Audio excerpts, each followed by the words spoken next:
Había pesimistas que decían que ya la literatura en lengua española había cumplido una especie de etapa, que había pasado a vivir un ocaso y que ya no interesaba fuera del ámbito de la propia lengua.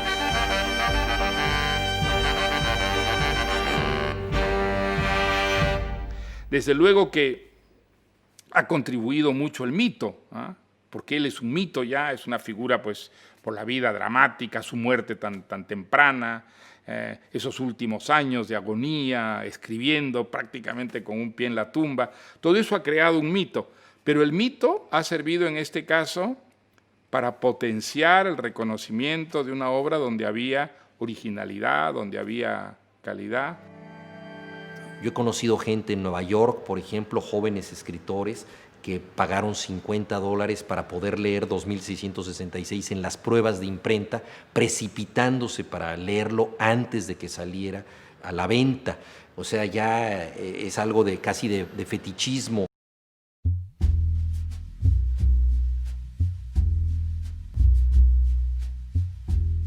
El libro tendrá más de 1100 páginas, donde se narran las pasiones de 4 profesores de literatura a la búsqueda de un escritor alemán desaparecido llamado Benno von Archimboldi.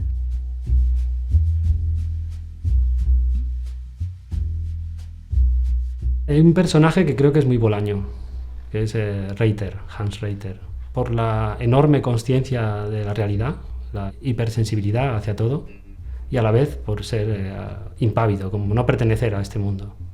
Es una especie de extraterrestre que siente, pero que no deja de ser extraterrestre y mira al mundo desde lejos. Es muy Bolaño eso. Un poeta que vive sufriendo y pasa hambre y no sabe en qué casa va a dormir, y sin embargo analiza la calle de noche como si fuera un bosque.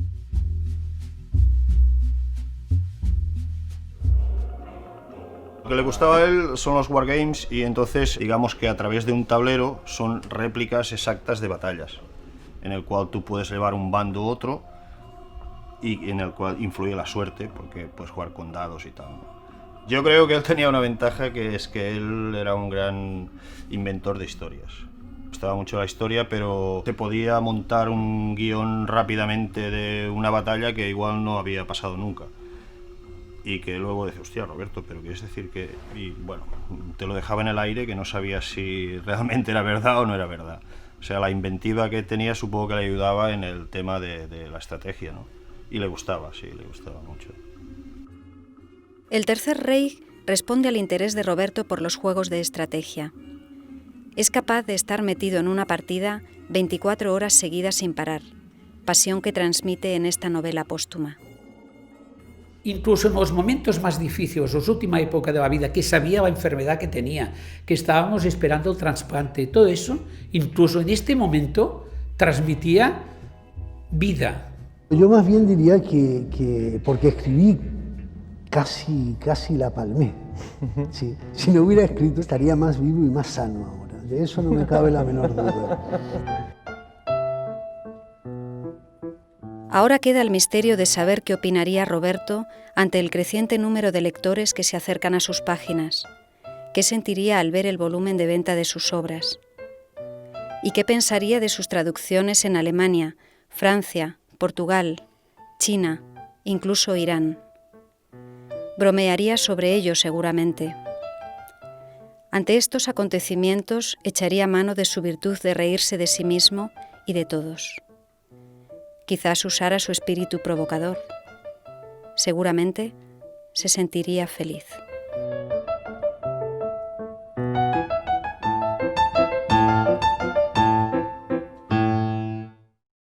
Roberto Bolaño, El último maldito, documental del director de cine José Luis López Linares. Me alegra dar la bienvenida al señor López Linares y a nuestra moderadora Julia Salzman. Con permiso, voy a presentar brevemente a Julia Salzman, que a su vez va a presentar al señor López Linares. Julia Salzman estudió estudios culturales y filosofía en Berlín, Nürnberg y Glasgow, así como en la Universidad Goethe Frankfurt del Meno un máster de dramaturgia. Trabajó sobre la literatura y la teoría postsocial y cuestiones de alteridad y desigualdad en el teatro. Durante sus estudios asistió en un Junges Schauspielhaus de Hamburgo, Haus der Kulturen der Welt de Berlín y Münchner Kammerspiele. Desde la temporada 2019-2020, Julia Salzmann ha sido la dramaturga en los Münchner Kammerspiele para el proyecto Olympia 2666. Se basaba en la novela 2666 de Roberto Bolaño. Adelante, Julia. Muchas gracias, muy buenas noches y bienvenidos de mi parte. Primero voy a presentar a nuestro interlocutor y invitado, José Luis López Linares, y dar una pequeña visión general de la película documental Roberto Bolaño, El último maldito, y luego entrar directamente a una conversación sobre la película y sobre el personaje Roberto Bolaño que se transmite en ella, y después la audiencia tiene la oportunidad de hacer preguntas y participar en la conversación. José Luis López Linares, nacido en Madrid en 1950, es escritor, productor y director de cine con una destacada y premiada carrera como director de documentales.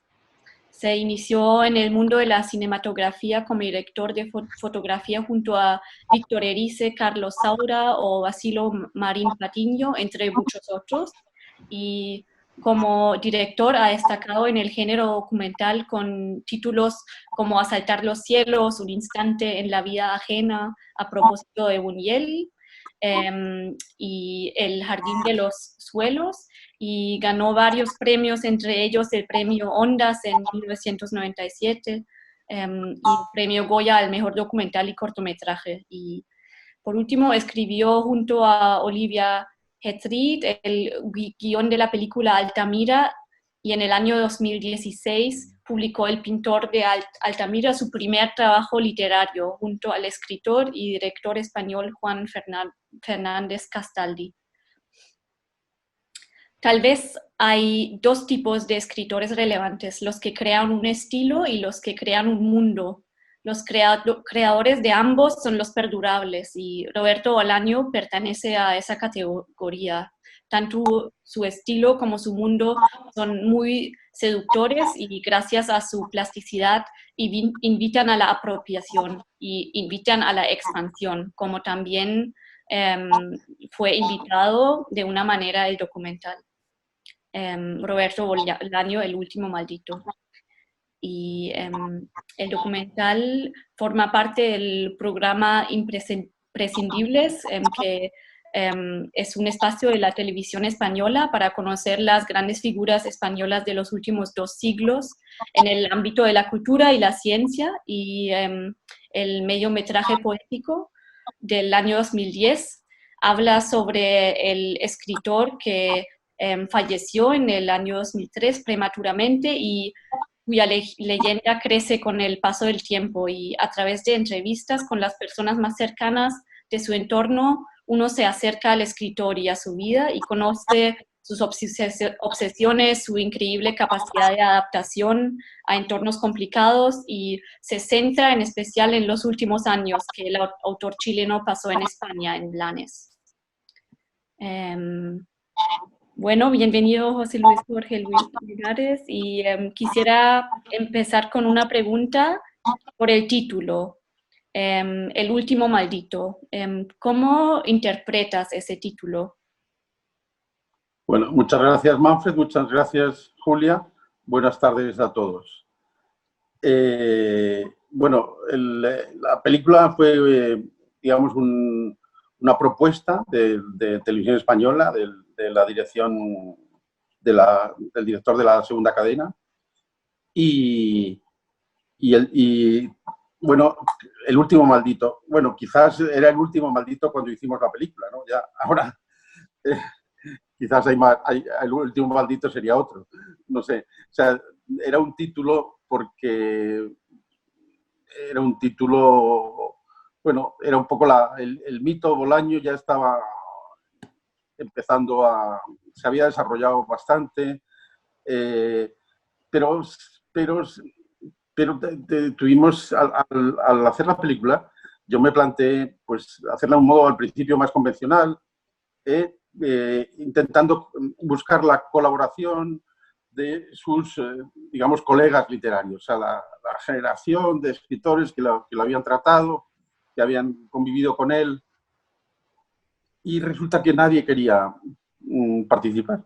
Después de...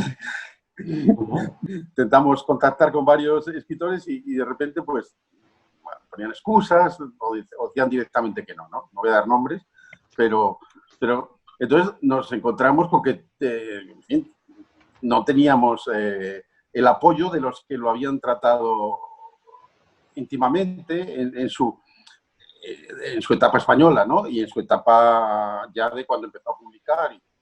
Y entonces conocí a su mujer, a su viuda, que tampoco quería salir en el documental, pero nos permitió que que lo que nos contó ella lo podíamos usar con una voz en off, que es la que aparece en el documental, pero que no es ella. Y entonces, fui a Blanes para conocer a la viuda, y entonces bueno, allí en el pueblo y viendo lo que un libro que él había contado un poco cómo vivían en el pueblo, pues decidí que mejor era buscar a la gente que lo había conocido, aunque no fueran literatos ni críticos, sino la gente con la que él pasó la mayoría de su tiempo en Blanes, ¿no? Que fueran pues el pastelero, el de la tienda de videojuegos, el de la tienda de juegos, en fin, gente, el de la chica de la cafetería, el del kiosco. Entonces, fuimos a Blanes y empezamos a buscar y toda la gente respondió estupendamente. Entonces hicimos una película pues muy distinta y yo creo que más interesante quizás que si hubiera sido más convencional. Y el título pues quizás venga de ahí, era casi maldito por sus colegas de alguna manera, ¿no? O sea, malditismo era entre los escritores que habían estado más cerca de él, ¿no? Que también quizás, no sé, era el momento en que sus libros se habían vendido mucho, se estaban vendiendo fuera de España, se habían traducido a un montón de idiomas, en fin, no sé, fue un fenómeno curioso, ¿no? Sí, así yo también lo entendí un poco así, que también tenía que ver con su muerte temprana en un momento que él estaba apenas teniendo el éxito, entonces como que el último maldito también lo entendí un poco así. Y en un plano personal, ¿cómo fue su encuentro con el autor Bolaño? Porque ya lo anunciaste un poco, porque la televisión española se acercó a usted y le preguntó de hacer el documental. Entonces, ¿cómo fue, cómo te acercaste? Bueno, pues claro, primero leí su obra y luego el acercamiento primordial fue a través de su viuda, porque nos permitió acceder a todos los documentos que había en su casa y lo que ella conservaba, que eran manuscritos, cartas, los cuadernos en los que había escrito su poesía, en fin, nos dejó, vamos, la verdad es que me acuerdo que fuimos a su casa y me dejó en el despacho un par de días rodando lo que quisiera, con total libertad, ¿no? Y bueno, ahora, el documental lo vi ayer, que hacía ya tiempo que no lo veía, y la verdad es que me pareció bastante interesante. O sea, incluso la forma de rodar sus textos, sus manuscritos y tal. Y ella es la que la que me ayudó a comprender un poco cómo había sido la vida de Bolaño en Blanes. Blanes, claro, era una ciudad que cambia mucho del verano al invierno, ¿no? Un poco en el invierno es una ciudad que es una cierta desolación, ¿no? Porque hay barrios enteros que solo se ocupan en verano y que en invierno están vacíos. Pero bueno, él por circunstancias del destino, quizás nadie nunca pensó en acabar allí pero acabó viviendo y encontró pues su espacio y su tranquilidad y su inspiración para escribir su obra más importante allí, ¿no? Quizás, o sea, sus dos grandes novelas, ¿no? Y en plan de la cooperación de la escritura del guión, porque yo leí que era una cooperación con Antonio Saura también y Juan Fernández Castaldi. ¿Cómo fue la cooperación entre ustedes? ¿Escribieron el guión juntos? ¿Estaban ahí rodando juntos? ¿Cómo fue ese trabajo? A ver, a mí sí me gusta el documental y sí pienso que para mí tiene un valor distinto, mayor que la ficción, es porque yo inicio un proyecto de algo que me interesa, pero del que realmente muchas veces no sé gran cosa, solo que tengo un interés. Entonces, el guión al final se hace, bueno, un poco sobre la marcha y sobre todo en el montaje. Entonces, los que firmamos guionistas, pues son gente que hemos colaborado en algún aspecto. Pues muchas veces son pues dando ideas o buscando personajes o sea, que no hay un guión escrito. Solo muchas veces, a veces tienes que escribir un guión para conseguir levantar el proyecto y dar una idea de lo que vas a hacer, pero rara vez acaba siendo como lo que escribo, porque evidentemente yo no sé lo que me va a contar el señor de la tienda de juegos de rol, ¿no? O sea, hasta que no le he entrevistado no lo sé, ni sé que después qué voy a montar después, o sea, claro, estuvimos 10 días viviendo en Blanes y sabes, te vas encontrando las cosas, ¿no? Entonces, para mí, en un documental, evidentemente se puede hacer un documental con un guión y es totalmente lícito y además es seguramente menos trabajoso en algún aspecto. Pero para mí, como, digamos, toda la realización del documental es un proceso de búsqueda y en esa búsqueda está también el guión, ¿no? O sea, por ejemplo, la música es también fundamental para mí, pues una parte casi del guión de la película, ¿no? La banda sonora de la película. Y es a veces lo que más me cuesta, conseguir que la música se integre en la película y la lleve a buen puerto, ¿no? Pero el guión a veces sí, pues firmamos casi siempre varios porque hay gente que hace colaboraciones importantes en el desarrollo de la película y eso yo lo considero como una parte del guión, ¿no? Pero no es que no se hayamos sentado a escribir Antonio, Juan y yo algo de lo que va a salir luego en la película, ¿no? Sí, se pueden tomar notas, incluso hacer un guión para la presentación, pero bueno, luego el guión final es otra cosa. Lo que me llamó la atención que el documental empieza y cierra con la tematización de la producción de libros, así que es como las estructuras del negocio literario son mostradas con tomas de imprenta, diferentes ediciones en diferentes idiomas, o sea que es un poco la visualización y la muestra del lado económico de la circulación global de la literatura. ¿Cómo se tomó la decisión de enmarcar la película de esta manera? Sí, bueno, más que yo no diría a lo mejor tanto económico, porque también una imprenta, y sobre todo esa imprenta, que era una imprenta que no era de última generación, sino una imprenta, bueno, un poco ya antigua, o sabes que no, que hay hilos que cosen ahí, que hay unos mecanismos, incluso ahora las imprentas son mucho más lineales, está todo cerrado, no se ve prácticamente, ¿no? Aquí cada proceso era casi una máquina distinta. Entonces, hay algo de artesano también en la fabricación de un libro, ¿no? Yo no creo que intenté reflejar el lado comercial como como por ejemplo, el Roberto, toda su vida, la mayor parte de su vida, porque realmente cuando consigue el éxito fallece poco después, había estado intentando publicar, es decir, que le hicieran un libro, que le imprimiera la imprenta, o sea, imprimir.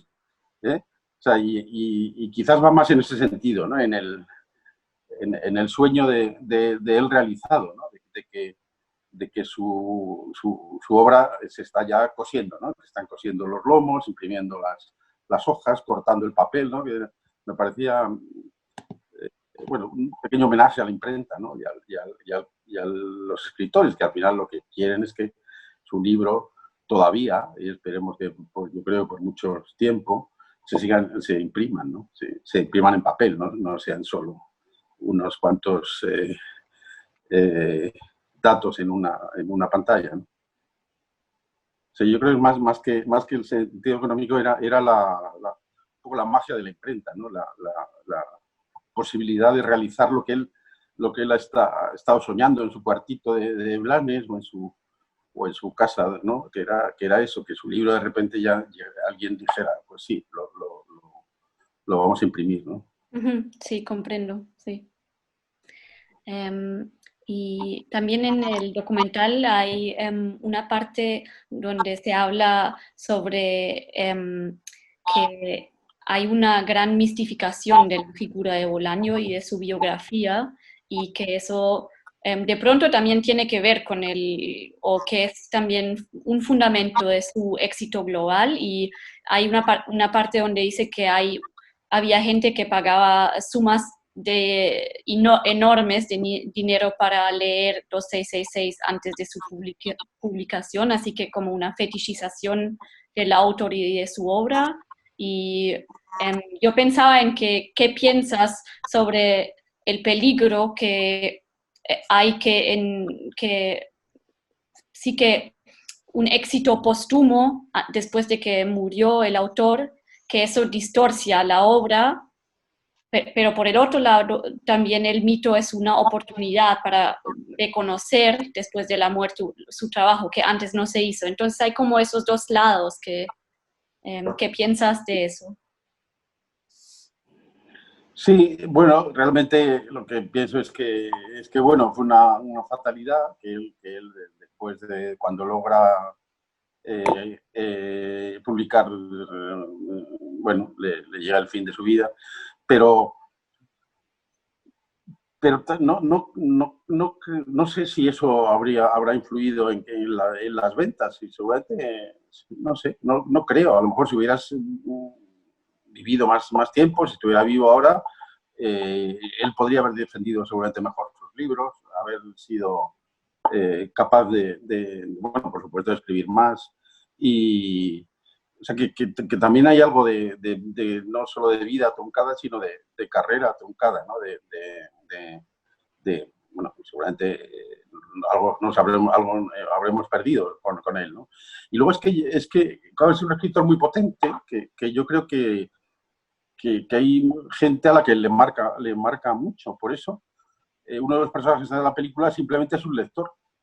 Es un lector que conocí, que era un apasionado lector de Bolaño. O sea, porque lo que tú dices de que lo que contaba Villoro en la película, de que una vez que se desata el mito, pues había gente que quería leer antes que nadie el manuscrito, ¿no? Y pagaban, no sé, $50 por... Pues bueno, esos son como los del club de fans, ¿no? Un poco los más... porque, claro, porque si fuera... Claro, Bolaños es un escritor muy intenso, o sea que no es un autor de bestseller, o sea, que casi te sorprende la cantidad de lectores que ha tenido, ¿no? Con una literatura difícil, ¿no? Porque es intensa, te atrapa, pero al mismo tiempo es muy difícil, ¿no? 2666 es una obra que al final es tremendo, ¿no? Porque prácticamente hay una lista de los casos de estas pobres mujeres y chicas vilmente asesinadas, ¿no? Entonces es como duro. Claro, el caso de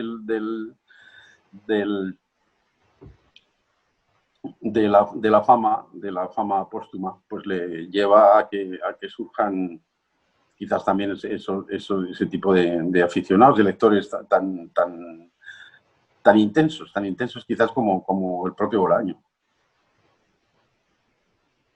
Y en Blanes, porque interesantemente yo estuve investigando un poco sobre qué rol juega Bolaño en la ciudad de Blanes. Y como el documental ya es del año 2010, eso fue un poco después que yo leí en la página de turismo de la ciudad que hasta desde el 2013 se hacen hasta como, hay como una guía sobre la ciudad que uno pasa por los lugares donde Bolaño tomaba café, donde escribía, también la librería. Entonces, cuando tú fuiste, que eso fue antes, ¿cómo se llevó a cabo tu visita y los encuentros de la gente? ¿Eso fue todo sobre su viuda, que tú conociste a la gente, o caminaste por la ciudad nomás y buscaste los lugares?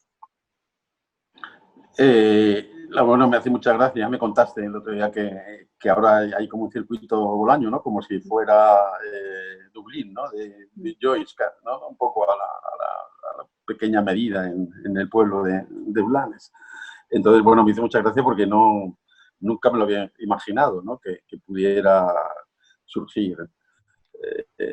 Realmente los itinerarios es un itinerario muy humilde de gente del pueblo que cuando yo fui a conocerles, bueno, pues realmente, bueno, hicimos un pequeño trabajo pero bueno, allí como en el pueblo se conoce todo el mundo, pues realmente enseguida contactamos con los que habían sido y bueno, en principio estaban, bueno, extrañados de que ellos fueran partícipes en el documental, porque pues para ellos Bolaño había sido pues un cliente más, con una cierta amistad, una relación bueno, evidentemente iba todos los días a tomar el café al mismo sitio o varios días a la semana.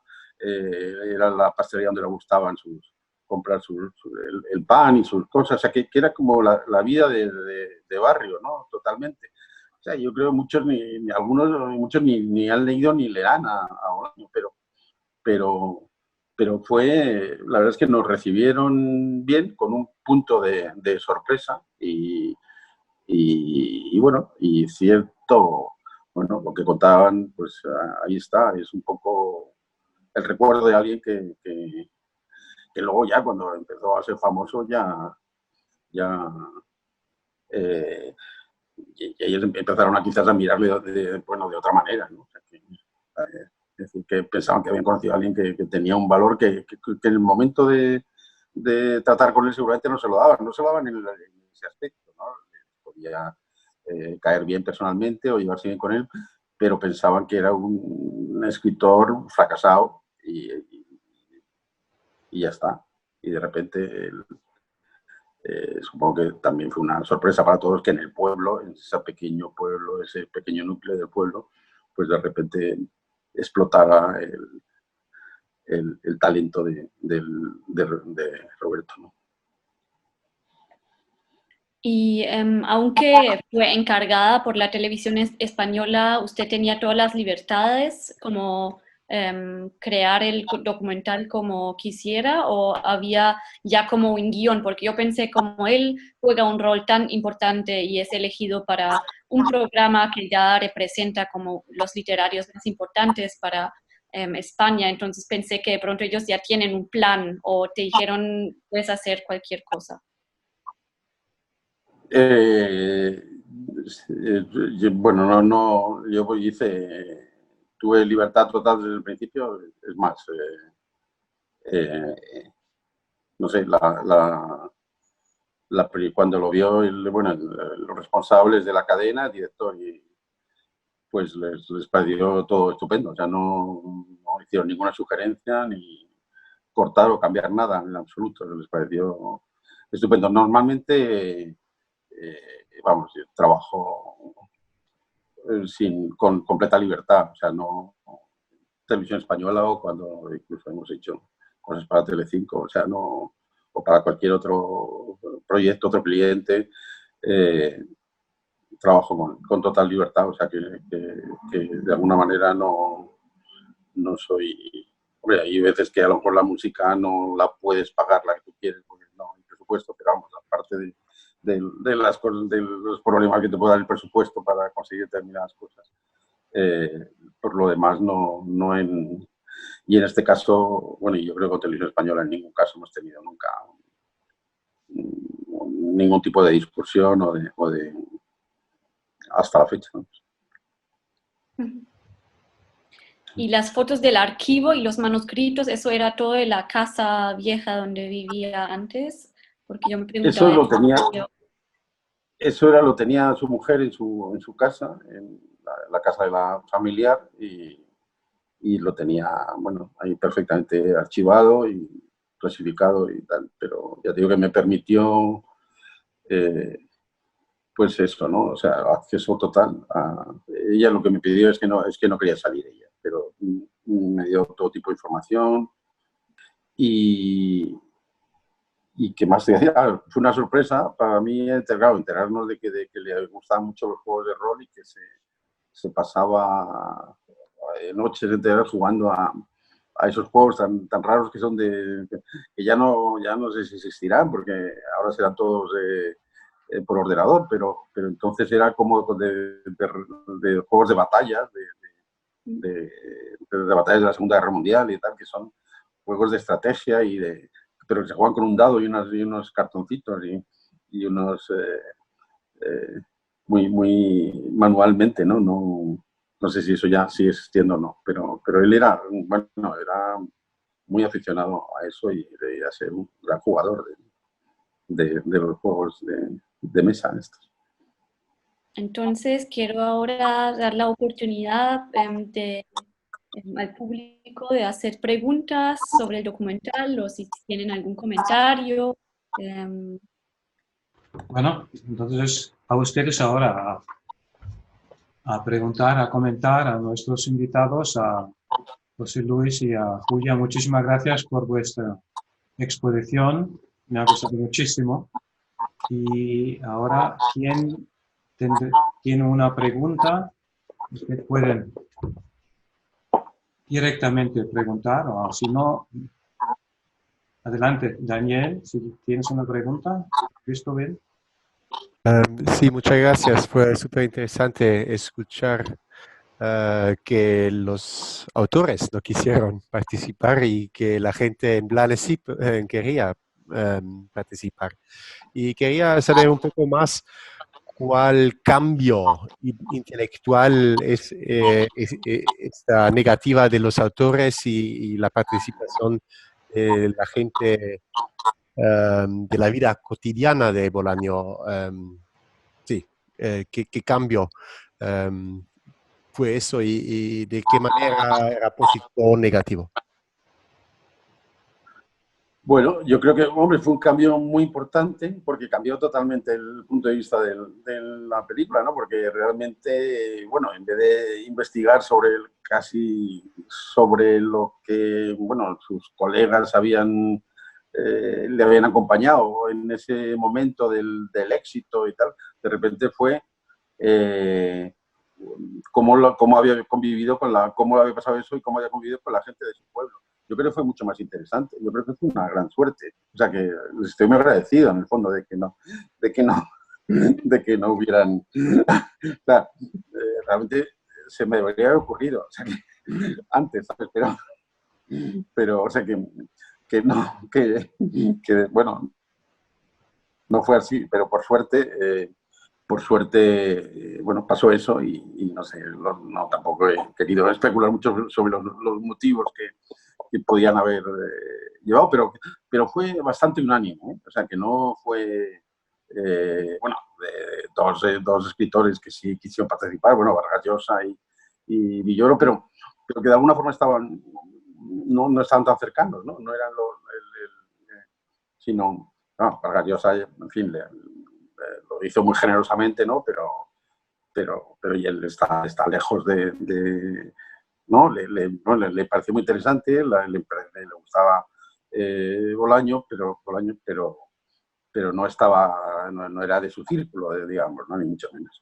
Entonces, pero como dices tú, eso fue una gran suerte. O sea, yo al final, de repente, cuando estábamos ahí en Blanes buscando a la gente, dije, bueno, esto es mucho mejor. Desde luego, la película ha cambiado, ¿no? Lo otro había sido un poco pues la vía más evidente, más usual de buscar a la gente que había escrito sobre él, que sabíamos que que habían editado sus libros a la vez, eran compañeros de editorial, compañeros de charlas, de conferencias, de reuniones, de tal, los que se supone que conocían más profundamente la obra que los de su pueblo, que prácticamente no lo habían leído, ¿no? Pero me pareció mucho más interesante y además yo creo que él estará más contento porque apreciaba seguramente a esta gente mucho. Y desde luego la que estuvo muy feliz al final fue su mujer y su hijo, que vamos, me agradecieron, les gustó mucho el documental. Y eso es estupendo. Pues bien, muchas gracias, Daniel, muchas gracias, José Luis. ¿Hay más preguntas o comentarios? Por favor, adelante, a ustedes ahora. Quizás una intermedia de mí. Quedaba mucho trabajo, mucha cinta todavía en el cajón. ¿Da para otro documental, el material que habíais podido coleccionar o hacer? Bueno, de hecho han seguido, después de la película, han seguido publicando manuscritos, ¿no? que tenía guardados. O sea que la verdad es que la cantidad de escritura que había hecho, claro, yo creo que tenía toda la vida escrita. No he publicado prácticamente nada hasta que no le publica Jim Ferrer ¿cómo se llama? La primera novela que le publican, la de... bueno, entonces esperamos que fue muy rápido la sucesión de publicaciones, o sea que hasta ese entonces no había prácticamente publicado nada. Sí. Que tenía muchísimo material y de hecho han seguido publicando cosas. Sí. Eso sí, me consta, ¿no? Yo estaba preguntando por el material fílmico, de lo que tenías del documental. Queda mucho todavía, que se podría quizás hacer un segundo. Con lo que hemos rodado, dices. Sí. Bueno, no, yo no creo. Habría que cambiar, habría que buscar otro, modificar un poco el punto de vista. Yo creo que ya con lo que hay la gente que conocimos ya realmente no tengo como para hacer otro. Habría que hacer seguramente sobre otra obra, de otra manera, seguir. Eso sí podría hacer, pero con lo que tenemos rodado, bueno, no hay para otro. Habría para una parte. Sí, porque... Bueno, no, la verdad es que fue también me planteé como el rodar la letra, ¿no? Y la letra impresa y su letra a mano, ¿no? Aquí hubo mucho trabajo de buscar la imagen ahí, ¿no? Incluso los libros, que no fueran siempre el libro autonómico, sino hay libros que parece que están volando, ¿no? Hay planos de libros que dan la vuelta. O sea, hice un trabajo ahí como en exprimir visualmente la tinta, ¿no? Casi, ¿no? Y el papel, ¿no? Y eso, bueno, la verdad es que me pareció interesante. Pero bueno, la verdad es que fue duro porque al principio teníamos que nadie quería participar, que su mujer no quería salir, que fue un momento que dijimos, bueno, a ver qué hacemos ahora, ¿sabes? O sea, que no era, que ahora habrá, bueno, como le contaba a David, que fue mejor, desde luego, fue mejor, yo estoy contento, pero hubo un momento que no sabía si era, o sea, que no estaba tan seguro de que fuera mejor, porque es que su viuda nos dijo que ella no quería salir. Entonces, nada, bueno, luego ya al final conseguimos que nos contara algo y lo pudiéramos poner Los otros, a todos los que llamamos a 6 o 7, dijeron que no. Era increíble, bueno, uno quería que no, vale, pero otro y otro. Entonces, de repente estábamos sin nada, teníamos planes solo para nosotros. Tampoco podíamos ir a México ni a Chile, o sea, que era a buscar los orígenes, no había presupuesto. Y tuvimos la suerte de encontrar esa entrevista en la televisión chilena que bueno, pues así, que era lo único que hemos encontrado de él contando cosas, ¿no? Un poco. Y que era muy buena entrevista además y que bueno, creo que viene muy bien para tener su presencia, ¿no? Pero realmente como colaboración al principio no teníamos nada. ¿Más preguntas, más comentarios? Buenas noches con todos. Buenas.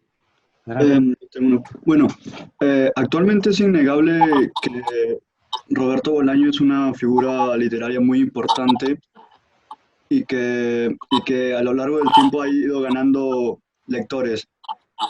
Mi pregunta va, hace 10 años cuando usted comenzó a rodar el documental, ¿era ya importante? Ya tenía claro, pero tenía la importancia que tiene ahora, tenía esa gran cantidad que tiene ahora. ¿En qué circunstancias referente a Roberto Bolaños se empezó a grabar ese documental? Y otra pregunta, ¿qué le motivó a usted investigar más sobre su vida y a grabar ese documental? ¿Era usted ya un lector de él antes de la grabación?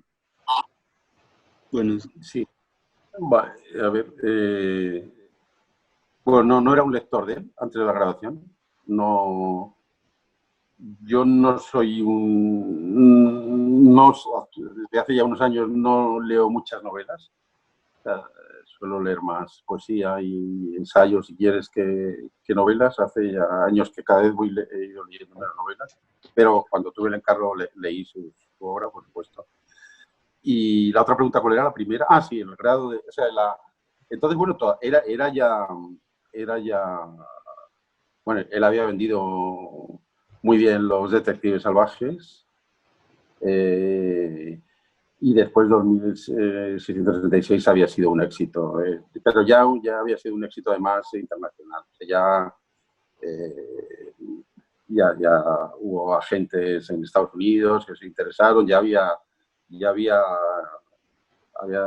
bueno, incluso hay un momento en que Vargas Llosa habla de que que le dice que le parecía que el boom se había disminuido y de repente piensa que con Roberto se recupera un poco el boom de la literatura latinoamericana, y lo dice así, es porque de verdad fue el momento de la explosión bueno, que había sido ya, y era el momento un poco del asentamiento y de la repercusión internacional de Bolaño, yo creo, cuando hicimos el documental. ¿Más preguntas, comentarios? Sí, por favor. Muchas gracias por hacer ese documental. Yo soy un gran aficionado de Bolaño, pero nunca me había tomado el tiempo de investigar mucho sobre su vida. Entonces, eso me ha mostrado un aspecto con mucho detalle, como él ha vivido ahí en España. Y ahora me pregunta, usted ha comentado que ha empezado a leer algún libro de Bolaño, y mi pregunta es si no le ha dado ganas de explorar más sobre la vida a Bolaño, porque viendo ese documental, que es fantástico, pero también el mundo literario que él ha creado, que tiene muchas conexiones que también con su vida personal. Y creo que se podrían hacer varias películas documentales más sobre su vida, relacionando su literatura, lo que escribes, Los Detectives Salvajes en México, también lo que ha pasado en Chile, y también su conexión con Italia, que algunas de sus historias, por ejemplo, la novela es novela Lumpen, creo que se le llama en castellano, que trata en Italia, y ahí se podrían hacer varios documentales más. ¿No le ha dado ganas de hacer otras películas? Me gustaría verlas.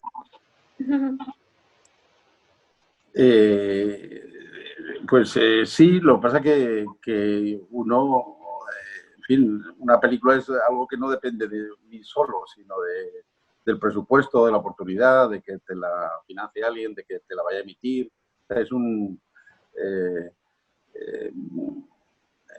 se podían hacer más películas sobre Bolaño, por supuesto, pero en fin, hay muchos otros temas a los que también me quiero dedicar, o sea que no, ¿sabes?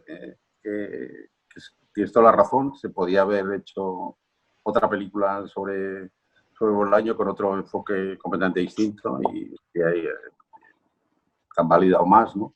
Pero hay muchas veces que no sé, bueno, has tenido una oportunidad y ahí está. ¿Más preguntas, más comentarios? Yo tendría una para Julia. Julia, a mí me interesaría si preparando la charla y también viendo el documental, ¿a ti te ha llamado la atención algo en relación con tu trabajo y tu preparación para el proyecto Olimpia 2676 para los Kammerspiele? ¿Has encontrado algo reflejado o diferente o te ha cambiado tu punto de vista? ¿Algo por este estilo?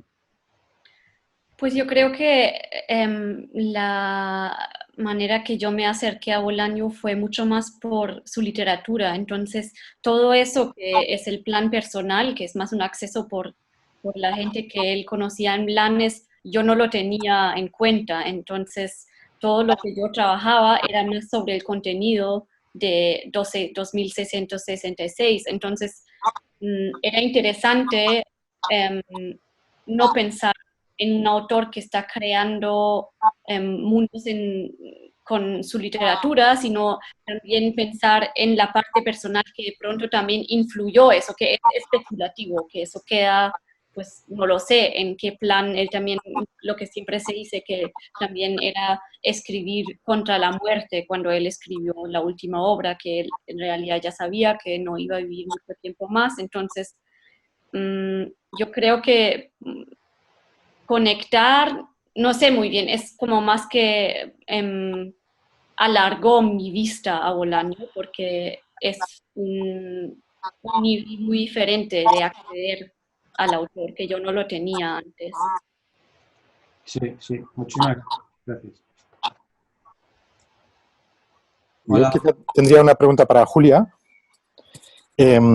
Julia, tú conoces más la obra de Bolaño, la última, 2666. Por lo que leí, estaba pensada en 5 partes, ¿no? Y quería publicarlas por separado, ¿no? Eso lo quería hacer para el legado que quería dejar a sus hijos, ¿no? Para que tuviera más rendimiento, digamos, en las ventas. Creo que incluso nombró una albacea, ¿no? Para que llevara a cabo este deseo, ¿no? Al final se publicó como una sola obra. ¿Cuál fue el criterio que primó ahí? ¿Fue un criterio literario? ¿Fue un mutuo acuerdo con la viuda, con quien tenía los derechos? ¿Cómo se llegó a esta decisión? De lo que yo sé, creo que fue el aspecto literario, porque también leyendo 2666, uno también se da cuenta que hay muchas conexiones, pues también hay figuras que aparecen en las diferentes partes y también hubiera sido posible publicarlo uno después del otro, pero para mí personalmente eso tiene mucho sentido de tenerlo todo junto y yo creo que eso fue una decisión de contenido, de decir que hay la necesidad de ver todo eso en un plan y no decir que una cosa no está conectada con la otra, porque se trata también mucho de tener como conexiones entre diferentes partes del mundo, porque el inicio se lleva a cabo más en congresos literarios en Europa, después la segunda parte viaja a México, después la tercera parte está dentro de Estados Unidos y México, pues la cuarta parte que se trata de los femicidios es otra vez en México, en la frontera con Estados Unidos. Entonces, todo ese trayecto se conecta en viendo toda la obra junta. Entonces, de lo que yo he leído también fue la argumentación de los publicadores de tenerlo todo junto en uno y también de pagarle el mismo precio a la familia, decir que no vamos a hacer una diferencia. Entonces, el deseo de Bolaño también todavía es aceptado, que él lo quería para asegurar su familia. José Luis, pensaba que querías decir o comentar algo sobre este tema también. Bueno, sí, creo que Julia, bueno, lo que vimos es que sí, tiene razón. Creo que publicarla por separado no parecía muy buena idea, ¿no? Realmente habría sido complicado, ¿no? Tener esas cinco pequeñas novelas distintas. No sé si fue una decisión del editor de acuerdo con la familia. Supongo que él había pensado que a lo mejor era más comercial, que podía tener más derechos o más sus hijos si lo hacía así, pero no parecía muy factible la idea, ¿no? El profesor Graciarey, ¿quieres decir algo sobre ese tema también? Ajá. ¿Me parece? Bueno, sí, solamente para tener también otra perspectiva, ¿no? Uno podría pensar en el año 6 después de la publicación del primer libro, y hubiera podido ser 1, 2, 3, 4, 5 y luego todo junto, ¿no? O sea, me pareció un poco la explicación que Echeverría da en la nota al final de la obra. La parte estética no la entiendo completamente. La parte comercial la entiendo porque publicar la cuarta parte que habla solamente de mujeres asesinadas sola, no sé quién va a leer la quinta parte, ¿no? Porque es tan densa la cuarta, si compras esa novela sin tener las otras partes, comercialmente va a ser difícil. Pero, no sé, de alguna manera me molesta un poco esa idea de que un autor no le den razón con su último deseo, ¿no? Eso me toca un poco, digamos. Gracias. Hay más opiniones o pensamientos en torno a este tema, el otro. Si no hay más preguntas o comentarios, tomo la palabra y doy las gracias a Julia Salzman por la exposición, por la charla, por su disposición a trabajar con nosotros, y last not least a José Luis López Linares. Muchísimas gracias, José Luis, por la película, por el documental y por la visión que nos habías podido dar con ello sobre la vida de nuestro escritor Roberto Bolaño. Y si... Muchas gracias Julia. Y muchas gracias. Yo pido un aplauso real en línea ahora para ustedes, y también muchísimas gracias por...